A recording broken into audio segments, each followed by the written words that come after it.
Okay, I want you to start by doing something a little terrifying for a second. Imagine waking up tomorrow morning, checking your phone, and discovering that astronomers around the world have just detected an asteroid.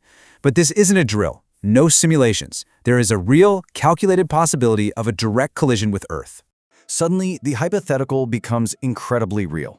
And you can bet an overwhelming wave of questions would just completely dominate those first few chaotic hours. Like, who's actually in charge? Do governments get alerted instantly? Are we talking mass evacuations here? Could we even launch a space mission in time to stop it? And honestly, the biggest question of all, is humanity actually prepared to handle a cosmic threat? Okay, let's dive right into this. Now, you might be thinking we'd need absolute 100% certainty to trigger a global response. But actually, scratch that, you'd be wrong. Even a seemingly tiny initial impact probability, we're talking just 1%, maybe 2 or 5%, is totally enough to set off this massive chain reaction of coordinated global scientific protocols. Literally, that tiny percentage is the spark that puts the entire international planetary defense community on extremely high alert. Section 1. The first global alert. So how does that spark actually happen? Well, it begins with automated eyes on the sky. The very first alert wouldn't be some dramatic 3 a.m. phone call to a world leader, it'd be a robotic detection. We're talking automated telescopes sweeping the heavens night after night. Systems like Pan-STARRS, the Catalina Sky Survey, or Atlas. So picture this timeline. At hour 0, one of these telescopes spots it. Just a faint little point of light moving against the backdrop of stars. By hour 1, those initial raw observations are instantly beamed to the Minor Planet Center. Think of them as the global clearinghouse for all this data. Then, by hour 2, the world's heavy hitters step in. NASA's Sentry system and Europe's NEODyS system immediately start churning through that data. They're projecting thousands, if not millions, of possible future orbital paths. Section 2. Orbital Uncertainty Management. Let's look at a practical case study of how this management actually works. Imagine a newly discovered rock. We'll just call it Asteroid X.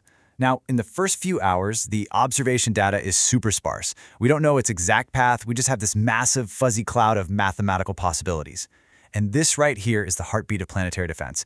Every single time a telescope snaps a new image of Asteroid X, boom, the data's fed back into the system. Millions of possible orbits are recalculated on the fly. The statistical probability gets updated. Now, usually, as new data trickles in, that cloud of possibilities shrinks away from Earth, the risk completely drops to 0, and the threat is discarded.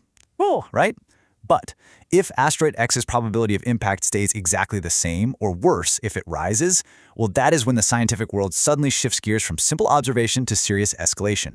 So if that probability stays above that crucial 1% threshold, and independent systems like NASA's Sentry and Europe's NEODyS, if they both confirm the math, the International Asteroid Warning Network, or IAWN, steps in.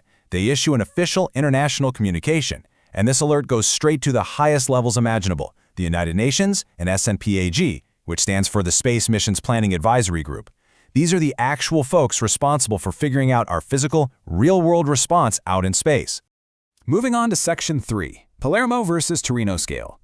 As this invisible global network of scientists and agencies kicks into high gear, a major problem pops up. How exactly do you measure the threat? Well, we use 2 entirely distinct systems, and this brilliantly illustrates the divide between scientific analysis and public communication. On one side, we have the Palermo scale. That one is built strictly for scientists. It's all about technical triage and decision-making. On the other side, we have the Torino scale, which is built for you, me, and the media. The Torino scale is just a simple 0 to 10 severity ranking, specifically designed for public hazard communication.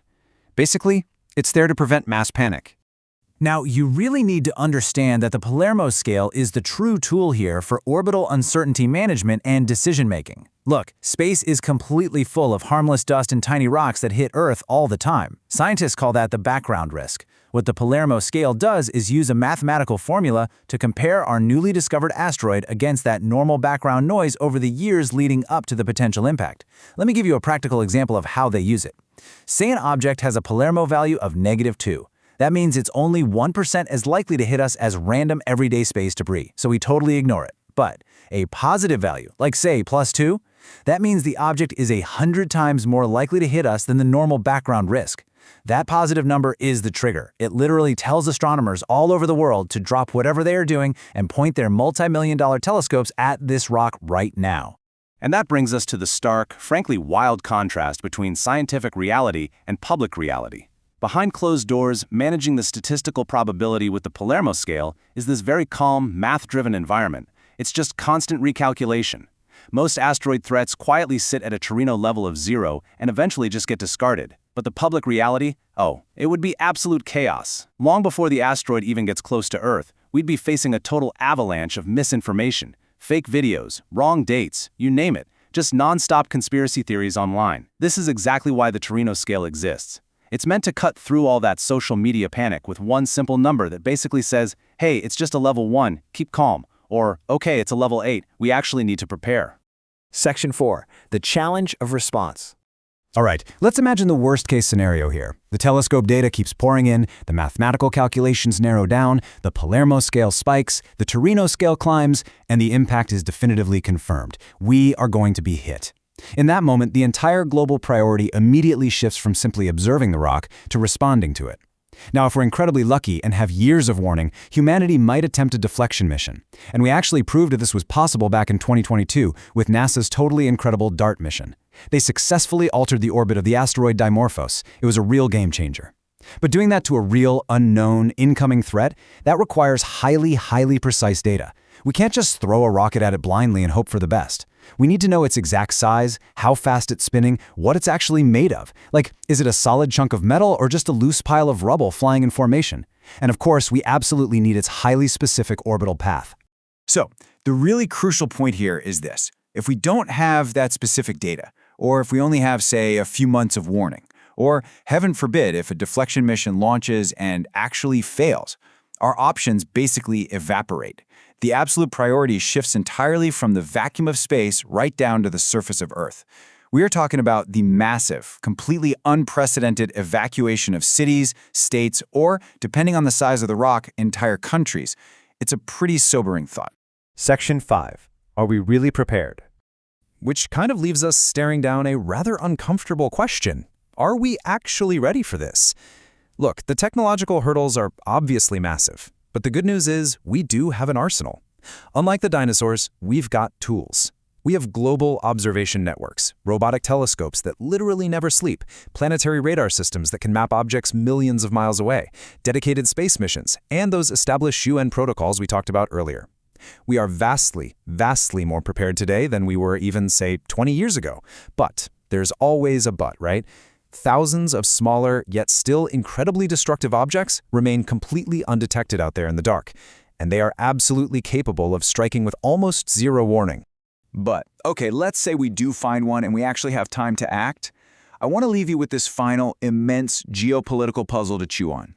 An asteroid doesn't care about borders. It just doesn't. So if we have to launch a deflection mission, who actually makes the final call? Who steps up and pays the billions of dollars required? And honestly, the most terrifying thought of all? What if a deflection mission is only partially successful? What if, in our desperate attempt to push an asteroid away from a direct hit on one nation, we accidentally redirect it right into another? So what does this all mean? It means that while the math and the science can absolutely save us, navigating the human element might just turn out to be our greatest planetary defense challenge of all. Thanks for joining me on this explainer. It's been a wild ride.